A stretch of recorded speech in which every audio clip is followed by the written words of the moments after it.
Hello, नमस्ते दोस्तों। मैं अमोल आप सभी का हमारे यूट्यूब चैनल पे स्वागत करता हूँ।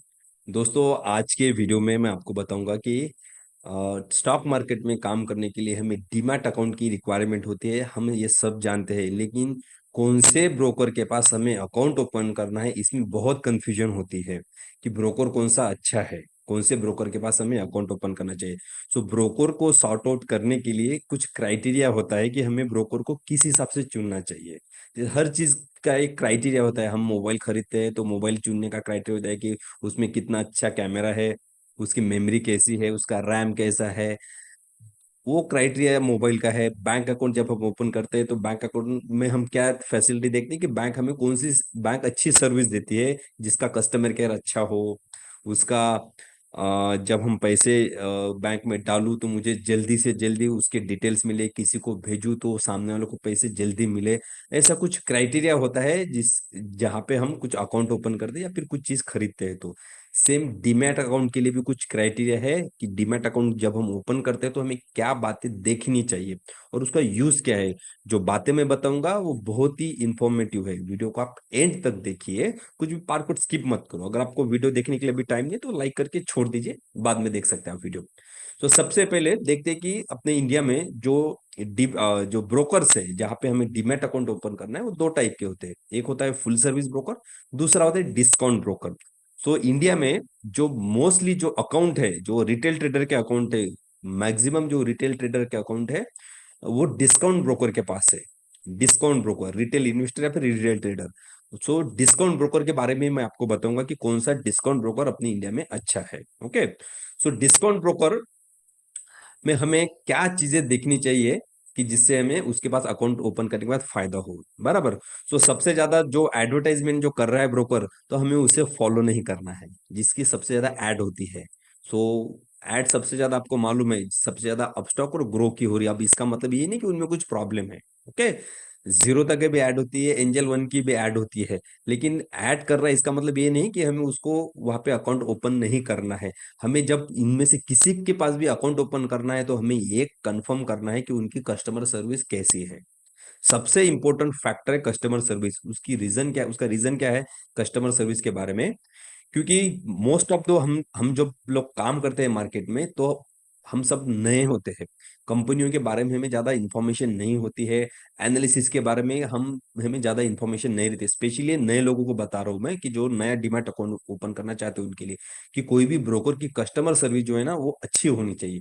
क्योंकि हमें कभी भी कुछ प्रॉब्लम आए ड्यूरिंग मार्केट आवर, शेयर जब हम बाय करते हैं, सेल करते हैं, हमारा सेल बाय सेल करने के बाद हमें कितना ट्रांजैक्शन चार्जेस लगा है, गवर्नमेंट का चार्जेस कितना लगा है, उसके लिए हमें कॉल करते हैं। तो उनका कॉल उन्होंने जल्दी अटेंड करना चाहिए और हमें बताना चाहिए कि क्या प्रॉब्लम है। तो मतलब हमारे प्रॉब्लम पे सोल्यूशन जल्दी बताना चाहिए, बराबर। सो कस्टमर केयर सर्विस सबसे अच्छी होनी चाहिए। दूसरा है कि उनके चार्जेस। सो ब्रोकर के अगर हम चार्जेस देखेंगे इंडिया में, सो ये जितने ब्रोकर के मैंने नाम लिए, अपस्टॉक, जीरोदा, एंजल वन, इनके जो इंट्राडे के जो चार्जेस है, इंट्राडे के चार्जेस ऑलमोस्ट सभी के सेम ही हैं, उसमें ज्यादा फर्क नहीं है। सो इंट्राडे के चार्जेस के बारे में हमें देखना है। सो इंट्राडे का चार्जेस किसका कम है। दूसरा, सॉरी, तीसरा और सबसे इंपॉर्टेंट पॉइंट, सबसे इंपॉर्टेंट फैक्टर हमें देखना है ब्रोकर के पास जब अकाउंट ओपन करते हैं तो टेक्निकल एनालिसिस के लिए ब्रोकर जो हमें सॉफ्टवेयर देता है। सॉफ्टवेयर मतलब चार्ट। चार्ट ये सबसे इंपॉर्टेंट की है जब हम किसी ब्रोकर के पास अकाउंट ओपन करते हैं। तो क्योंकि अकाउंट ओपन करने के बाद हमें एनालिसिस करना होता है, जिसको हम बोलते हैं टेक्निकल एनालिसिस, जिसको चार्ट पे हम जो टेक्निकल एनालिसिस करते हैं। बहुत सारे ब्रोकर है कि जो चार्ट तो प्रोवाइड करते हैं लेकिन उनका चार्ट जो है वो रियल टाइम मार्केट में वर्क नहीं होता है। मतलब उनका जो डेटा है, ब्रोकर के चार्ट का डेटा और एनईसी का जो डेटा है उसके साथ मैच नहीं होता है। उसको बोलते हैं हम real time data analysis. So real time data जिस ब्रोकर का अच्छा है उस ब्रोकर के पास हमें अकाउंट ओपन करना है। क्योंकि बाय सेल तो हम नॉर्मली किसी भी ब्रोकर के प्लेटफॉर्म पे कर सकते हैं, शेयर को बाय करना, सेल करना। लेकिन जो डेटा है, उसका जो सॉफ्टवेयर का वर्जन है वो कैसा है, उसका सॉफ्टवेयर का इंटरफेस कहता है, जो रिस्पॉन्सिव उसका चार्ट है क्या। रिस्पॉन्सिव मतलब वो मोबाइल में अगर हम ओपन करते हैं तो मोबाइल में भी अच्छे से वर्क हो, सिस्टम पे, लैपटॉप, कंप्यूटर पे हम अगर देखें उसको तो वहां पे भी अच्छे से वर्क हो, उसको बोलते हैं रिस्पॉन्सिव चार्ट या फिर रिस्पॉन्सिव डेटा रिस्पॉन्सिव साइट। सो उसका जो चार्ट है वो रिस्पॉन्सिव होना चाहिए हर सिस्टम के लिए, मोबाइल हो, टैब हो या फिर कंप्यूटर लैपटॉप हो। सो और इंपॉर्टेंट फैक्ट कि डेटा जो है वो रियल टाइम होना चाहिए, वो हैंग नहीं होना चाहिए उसका सॉफ्टवेयर। ऐसा नहीं कि मैं कुछ डेटा एनालिसिस कर रहा हूँ, उसकी जो कैंडल चार्ट पे बन रही है वो बहुत स्लो बन रही है। सो ऐसा नहीं होना चाहिए। ओके। सो उसके लिए मैं आपको रिकमेंड करूंगा जीरोदा। मैंने बहुत सारे ब्रोकर को यूज किया है, मेरे पास ऑलमोस्ट बहुत सारे ब्रोकर के अकाउंट्स हैं, लेकिन मुझे जो सॉफ्टवेयर पॉइंट ऑफ व्यू जो अच्छा लगा है वो जीरोदा है, क्योंकि जीरोदा का जो सॉफ्टवेयर है वो रियल टाइम डेटा प्रोवाइड करता है कंपेयर टू अदर ब्रोकर्स। ये कुछ बहुत ही पर्सनल रिकमेंडेशन नहीं है, मैं यूज करता हूँ उसी के बेसिस पे मैं आपको बता रहा हूँ। आप मेरी वीडियोस भी देख सकते हैं कि उस वीडियोस में मैंने कुछ ट्यूटोरियल्स बताए हैं, उस ट्यूटोरियल्स में मैंने जीरोदा का ही चार्ट यूज करके वो ट्यूटोरियल्स बताया आपको। ओके। बाकी के ब्रोकर जो है उनका जो चार्ट है वो रियल टाइम मार्केट से थोड़ा डेविएट होता है, बहुत ज्यादा फर्क नहीं उनमें, लेकिन थोड़ा 19-20 का है। तो फिर हम 19-20 का ही फर्क क्यों ले? पैसे तो हमको सभी जगह पे एक जैसे ही देने हैं, बराबर। जो चार्जेस है वो सभी जगह पे ऑलमोस्ट सेम ही है, लेकिन जो सर्विस मिलनी चाहिए वो अच्छी मिलनी चाहिए। सो मेरा रिकमेंडेशन है आपको, आप जीरोदा पे अकाउंट ओपन कर सकते हैं। और उसके वजह है कि उनका जो चार्ट है, जो सॉफ्टवेयर है वो अच्छा है, और उनकी जो कस्टमर केयर सर्विस है वो भी अच्छे, वो बहुत जल्दी रिस्पॉन्स करते हैं और हमें 1-to-1 हमसे बात करके हमारे प्रॉब्लम सॉल्व करते हैं। दूसरा है, जीरोधा के पास अकाउंट ओपन करने के बाद जीरोधा हमें जो फंडामेंटल एनालिसिस करने के लिए जो डेटा प्रोवाइड करती है, फंडामेंटल एनालिसिस के लिए हमें कंपनी का डेटा चाहिए, वो भी जीरोधा से हमें अच्छे से मिलता है। वो हमें टिकट ऐप से मिलता है, और एक उनका तिजोरी का ऐप है उससे भी मिलता है। सो उसके पॉइंट ऑफ व्यू से भी हमें जीरोधा मैं आपको रिकमेंड करूंगा। और जीरोधा पे अकाउंट ओपन करने का रीजन है कि जीरोदा का जो एक्यूरेसी लेवल है, एक्यूरेसी बोलते हैं उनका जो जब हम कोई भी शेयर बाय करते हैं सेल करते हैं, जो सीक्रेट्स है या फिर उसकी क्या बोल सकते हैं हम अपनी लैंग्वेज में, प्राइवेसी पॉलिसी, वो बहुत अच्छी है। मतलब हमारे अकाउंट में हमारे सिवा कोई भी जल्दी अकाउंट में लॉगिन नहीं कर सकता। आप जैसे देखिए, अगर आपके पास मोबाइल पे यूज करते हैं, तो मोबाइल और लैपटॉप पे जब आप यूज करेंगे तो उसका प्राइवेसी पॉलिसी अच्छे से वर्क होता है, हमसे हमेशा ओटीपी वेरीफाई करवाता है। तो उस पॉइंट ऑफ व्यू से भी जीरोधा को हम मार्क्स देंगे और जीरोधा का रिकमेंडेशन रहेगा। ओके। ये तो हो गया इंट्राडे के लिए, लॉन्ग टर्म इन्वेस्टमेंट के लिए या फिर एक स्विंग ट्रेडिंग के इन्वेस्टमेंट के लिए जीरोधा का रिकमेंडेशन। दूसरा एक ब्रोकर मैं आपको सजेस्ट करता हूँ, अब वो ब्रोकर है आप एमटीएफ ट्रेडिंग के लिए। एमटीएफ मतलब margin trading and funding. Okay. जिससे हम कोई भी शेयर को अगर लॉन्ग टर्म इन्वेस्टमेंट के लिए बाय करते हैं तो ब्रोकर हमें मार्जिन प्रोवाइड करता है, मतलब ब्रोकर हमें पैसा देता है इंटरेस्ट पे, बैच पे ब्रोकर हमें पैसा देता है। मैं आप सही सुन रहे हैं कि ब्रोकर से हमें बैच से पैसा मिलता है लॉन्ग टर्म इन्वेस्टमेंट के लिए। तो हमें ऐसा ब्रोकर चुनना है उसके लिए कि जिस ब्रोकर का इंटरेस्ट रेट बहुत कम हो, ब्रोकर का इंटरेस्ट रेट बहुत कम हो। सो नॉर्मली एंजल वन हमें ई मार्जिन प्रोवाइड करता है, अपस्टॉक ई मार्जिन प्रोवाइड करता है, अलाइज ब्लू ई मार्जिन प्रोवाइड करता है, लेकिन जीरोदा जो है वो ई मार्जिन की फैसिलिटी प्रोवाइड नहीं करता है। जीरोदा में ये फैसिलिटी अवेलेबल नहीं है ई मार्जिन की, बराबर। लेकिन एंजल वन, अपस्टॉक और अलाइज ब्लू, ये जो ब्रोकर है ये हमें फैसिलिटी प्रोवाइड करती है ई मार्जिन की, लेकिन इनका जो इंटरेस्ट रेट है, इनका जो इंटरेस्ट रेट है वो बहुत ज्यादा है। मतलब वो एनुअली जाता है 20% तक। 18, 19 एंड 20, 18 से 20% तक इनका एनुअल इंटरेस्ट रेट जाता है।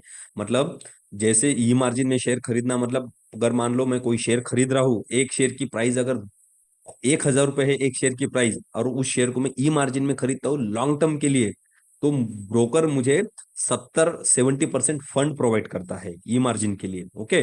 और 30% अमाउंट मुझे पे करना होता है। अब ब्रोकर हम पे इंटरेस्ट लगाता है वो रिमेनिंग 70% अमाउंट पे, मतलब 1,000 रुपए में से 700 रुपए मैं 300 रुपए मैं पे करूंगा और 700 रुपए ब्रोकर पे करेगा। तो ब्रोकर हमें वो 700 रुपए पे इंटरेस्ट लगाएगा। मैं दोबारा बताता हूँ, कंफ्यूजन नहीं होना चाहिए। ई मार्जिन मतलब अगर एक शेयर की प्राइस अगर 1,000 रुपए है और उसको मैं ई मार्जिन पे बाय करता हूं, तो ब्रोकर ई मार्जिन पे जो शेयर हम खरीदते हैं उसमें 700 रुपए का फंडिंग हमें प्रोवाइड करता है और 300 रुपए हमें ऐड करने होते हैं। और ब्रोकर हमसे वो 700 रुपए पे बैज लेता है, इंटरेस्ट लेता है। अब वो हमें क्या चेक करना है, ब्रोकर ब्रोकर के पास जब आप अकाउंट ओपन करेंगे तो कौन सा ब्रोकर सबसे कम इंटरेस्ट लेता है। सो ये जो ब्रोकर है Upstox, Alice Blue, Angel Broking, ये लेते हैं 18 से 20% बैच।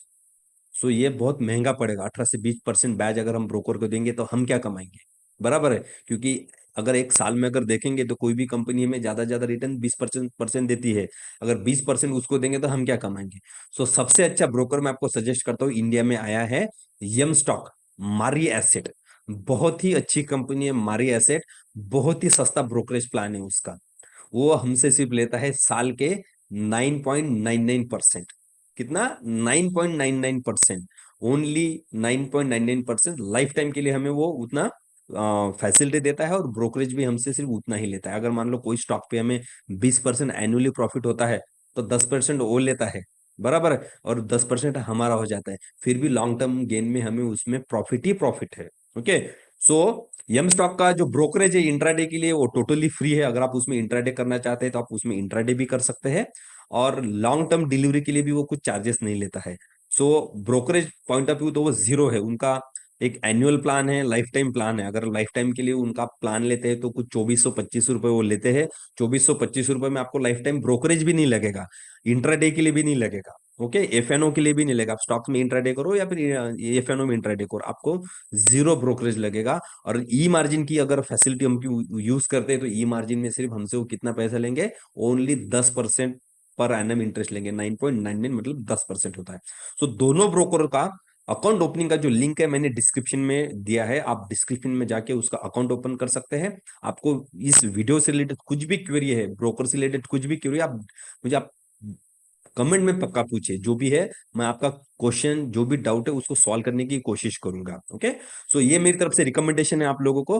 आप आपकी ओन एनालिसिस कर सकते हैं, गूगल पे आप सर्च कर सकते हैं, उनके कस्टमर केयर में बात कर सकते हैं, और जो मैंने पॉइंट्स बताए हैं वो उनसे आप फोन पे वेरीफाई कर सकते हैं कि कौन अच्छी फैसिलिटी देता है। ओके। सो आज की वीडियो में इतना ही है। आपको वीडियो अच्छा लगा है तो सबके साथ शेयर कीजिए, लाइक कीजिए और कमेंट कीजिए। Thank you so much.